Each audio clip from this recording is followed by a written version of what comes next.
Kishilik huquqni ko'zitish tashkiloti 18-iyun e'lon qilgan dokladda ko'rsatilishicha, Xitoy hukumatı yaqinqi yillarda Uyg'ur diyoridagi 630 yezi qishloqning nomini o'zgartgan. Buning bilan inoqliq, ittifoq va birlik degandek nomlar aslidagi yezi qishloqlarning nomlari o'rniga dastilgan. Dokladda bu hol Uyg'urlar uchun madaniyat, tarix va diniy ma'niga ega yer-joy nomlari butunlay Xitoy Kompartiyasining ideologiyasini aks ettiradigan so'zlarga almashtirilgan deb ko'rsatilgan. Kishilik huquqni ko'zitish tashkiloti va Norvegiyadagi Uyg'ur yer fondi birlikda tayyorlagan bu dokladda ko'rsatilishicha, 2009-yildan 2023-yilgacha bo'lgan aralıqda Uyg'ur diyoridagi yezi qishloqlarga xos bo'lgan 3600 yer nomi o'zgartirilgan yoki qayta bekitilgan.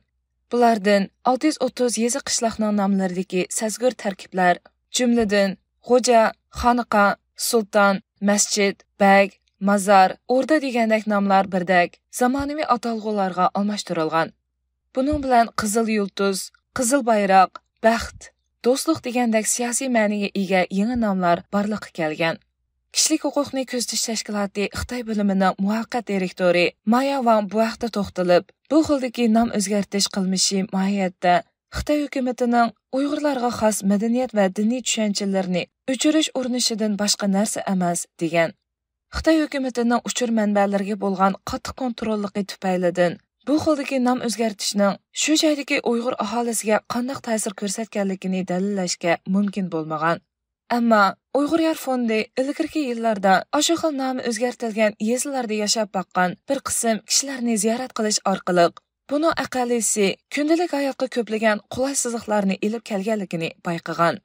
Masalan, biraylan lagerdan qo'yib berilgandan keyin yeza nomidagi o'zgarish tufaylidan uyga qaytishga iloj qila olmagan.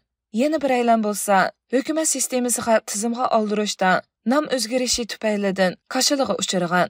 Yerlik Uyg'urlar bu xildagi nom o'zgartirishlarning abadiy bo'lib ketishidan saqlanish uchun bir qism yeza nomlarini xalq naqshlari shaklida aytish orqali o'z xotirasida saqlab qolmoqchi bo'lgan.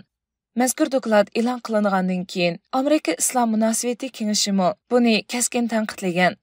Mazkur kengashning uchur ishlariga mas'ul direktori Ibrohim Xupir bu xildagi nom o'zgartirish qilmishi shubhisizki Xitoy hukumatining Uyg'ur madaniyati va ularga xos islomiy meroslarni yo'qotish urinishini aks ettirdi. Xalqaro jamiyat, bo'libmi islom dunyosi bu xil qirg'inchilik xarakteridagi qilmishlarni to'xtatishga jiddiy harakat qilishi lozim degan.